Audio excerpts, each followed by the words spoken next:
வீடுகள்லயும் சரி, கோவில்லையும் சரி, வீடுகள்லயும் சரி, அதாவது சுவாமிக்கு போடப்படக்கூடிய மலர் மாலைகள் மறுநாள் காலையில போய் நம்ம எடுக்கிறோம்னு சொன்னா அதற்கு பேர் நிர்மால்யம் அப்படின்னு சொல்லுவாங்க. அந்த நிர்மால்யம் என்பதை மிகவும் பயபக்தியோடு அணுக வேண்டும். இந்த நிர்மால்யத்தை நீரிலே கூட கரைத்து விடலாம் சொல்றார். அதாவது ஓடிக்கொண்டிருக்கின்ற நீரிலே, இந்த மாதிரி ஓடிக்கொண்டிருக்கிற நீரிலே கலைத்து விடலாம். நீர் நிறையில் அப்படின்னு வரும்பொழுது கோவில்ல ஒரு நமக்கு ஒரு மல்லி புஷ்பம் கொடுக்குறா, சுவாமி மேல இருந்து எடுத்து கொடுக்குறான்னு சொன்னா அதுவும் நிர்மால்யம் தான். ஆனால் ஒரு சில ஆகம விதிகளுக்கு உட்பட்டு ஒவ்வொரு சில ஆலயங்கள்ல கொடுப்பா, ஒரு சில ஆலயங்கள்ல கொடுக்க மாட்டா. ஏன்னா அந்த ஆலயங்களை பொறுத்தவரை இறைவருக்கு சாற்றப்பட்ட மாலைகளை மனிதர்கள் அணிந்து கொள்ள கூடாது என்கின்ற ஒரு விதியும் வைத்திருப்பார்கள். ஒரு சில ஆலயங்கள்ல அதை பிரசாதமா கொடுப்பா. அந்த ஆலயத்தினுடைய ஆகம விதியின்படி அதனை நாம் பிரசாதமாக தலையிலே சூடிக்கொள்ளலாம்ங்கிற விதியெல்லாம் இருக்கும். கால் மிதிபட்டாலும் அது கடுமையான தோஷத்தினை தந்துவிடும். ஒரு காலில் படுற மாதிரி ஒரு இடத்துல எல்லாம் கொண்டு போய் குப்பை தொட்டியில போடுறோம். அந்த மாதிரி குப்பை தொட்டியிலன்னு அதை கொண்டு போய் அது மாதிரி தூரம் எரிந்து விடக்கூடாதுங்கிறதுக்காக சொல்றோம். இன்னைக்கு நம்ம என்ன பார்க்க போறோம் சொல்லி பார்த்தோம்னா, ஒரு நேயரினுடைய சந்தேகத்திற்கான விடையைத்தான் பார்க்க போகிறோம். இந்த நேயர் என்ன கேட்டிருக்காரு அப்படின்னு சொல்லி பார்த்தோம்னா, வீடுகளில் சுவாமிக்கு போடும் மலர் மாலைகளை அடுத்த நாள் எப்படி அப்புறப்படுத்துவது என்பதுதான் அவருடைய சந்தேகமாக அமைந்திருக்கிறது. வீடுகள்லயும் சரி, கோவில்லையும் சரி, வீடுகள்லயும் சரி, அதாவது சுவாமிக்கு போடப்படக்கூடிய மலர் மாலைகள் மறுநாள் காலையில போய் நம்ம எடுக்கிறோம்னு சொன்னா அதற்கு பேர் நிர்மால்யம் அப்படின்னு சொல்லுவாங்க.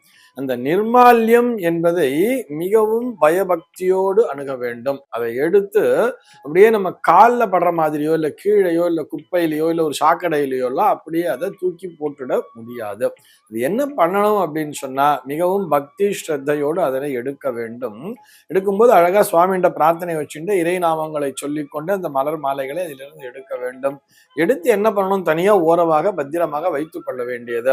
அப்புறம் சுவாமிக்கு அன்னைக்கு என்னென்ன பண்ணணுமோ அன்னைக்கு அலங்காரங்கள், அன்னைக்கு சுவாமிக்கு நம்ம புதிய மாலைகள் எல்லாம் போட்டுட்டு பூஜைகள் எல்லாம் முடிச்சுட்டு தீபாவளி ஆன பிற்பாடு தனியா ஓரமா வச்சிருப்போம் இல்லையா. இந்த மலர் மாலைகள் அல்லது மலர்கள் ஒரு பூச்சரம் எல்லாம் போட்டிருப்போம், அல்லது சாமந்தி பூ கூட எல்லாம் தனித்தனியா வைப்பா, சுவாமி படங்களுக்கு எல்லாம் வச்சிருப்பா பூஜை ரூம்ல பார்த்தோம்னா. எல்லாவற்றையும் கலெக்ட் பண்ணி எடுத்துட்டு போய் என்ன பண்ணணும்னு சொன்னா, மரத்திற்கு அடியிலே போட வேண்டியது. ஏதோ ஒரு மரத்துக்கு அடியிலன்னு சொல்லும்போது மரத்துக்கு அடியில ஜலம் இருக்கு அப்படின்னு சொன்னா அங்க போடலாம்.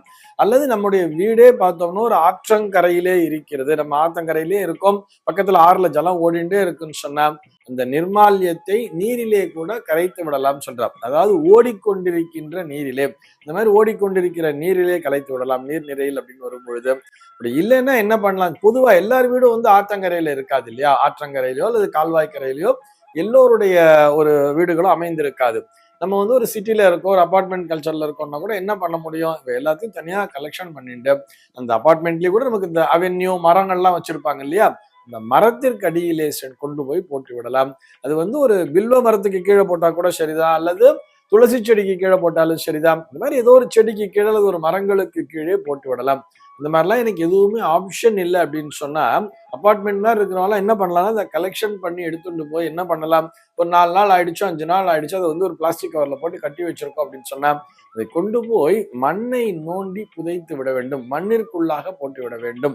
இது என்ன ஆகும்னு சொன்னா இது மக்கி போய் உரமாக மாறிவிடும் அந்த மண்ணிற்கே அப்படின்னு சொல்றார். இப்ப மரத்திற்கு கீழே ஏன் போடுன்னு சொன்னா கூட அந்த மரத்திற்கே அது உரமாக மாறிவிடும் என்பதால் தான் மரத்துக்கு கீழே கொண்டு போய் போடுன்னு சொல்றார். ஆக மொத்தம் அதை எப்படி பண்ணணும்னு சொன்னா பக்தி ஸ்ரத்தையோடு தான் அணுக வேண்டும். ஏன்னா இறைவனுக்கு நாம் அந்த மலர் மாலைகளை அணிவித்திருக்கிறோம், நாம் முழுமையாக நம்புகிறோம், இறைவன் அதனை முழுமையாக அணிந்திருக்கிறார் அப்படின்னு சொல்லிட்டோம். அப்படி இறைவனினுடைய அந்த உடம்பிலிருந்து எடுத்த அந்த மாலைகள் இறைவனினுடைய பிரசாதமாகவே பார்க்கப்படுகிறது. சுவாமியினுடைய பிரசாதம் ஒரு சில பேர் தலையில ஸ்வீகரணம் பண்ணுவோம், தலையில கூட அதை சூடிக்கொள்வார்கள். சுவாமிக்கு போட்டு எடுத்த மாலையை கூட உடனே போட்டு உடனே எடுத்தா கூட அதுவும் நிர்மால்யம் தான்.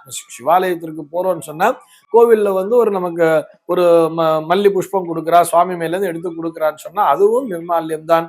ஆனால் ஒரு சில ஆகம விதிகளுக்கு உட்பட்டு ஒவ்வொரு சில ஆலயங்கள்ல கொடுப்பா, ஒரு சில ஆலயங்கள்ல கொடுக்க மாட்டா.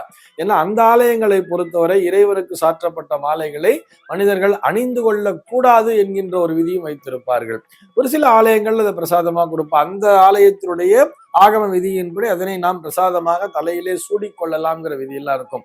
பொதுவா முக்கால்வாசி எல்லாருமே பார்த்தோம்னா இறைவனுக்கு சூட்டிய மாலைகளை அவர்களும் அதை பிரசாதமா வாங்கி தங்களுடைய கழுத்திலே அணிந்து கொள்வார்கள் அல்லது தலையிலே சூடிக் கொள்வார்கள். ஆனா நம்ம வீட்டுல அப்படின்னு வரும் பொழுது ஒரு நாள் இரவு முழுக்க அது இறைவனிடம் இருந்த பிற்பாடு அதனை மறுநாள் எடுக்கும் பொழுது அதனை நீர்நிலைகளிலே கரைத்து விட வேண்டும். நீர்நிலை பக்கத்துல இல்லைன்னு சொன்னா இது போல் ஒரு மரத்திற்கு கீழே போட்டு விட வேண்டும். அது அப்படியே அந்த மண்ணுக்கு கீழே மக்கி உரமாக போய்விடும்.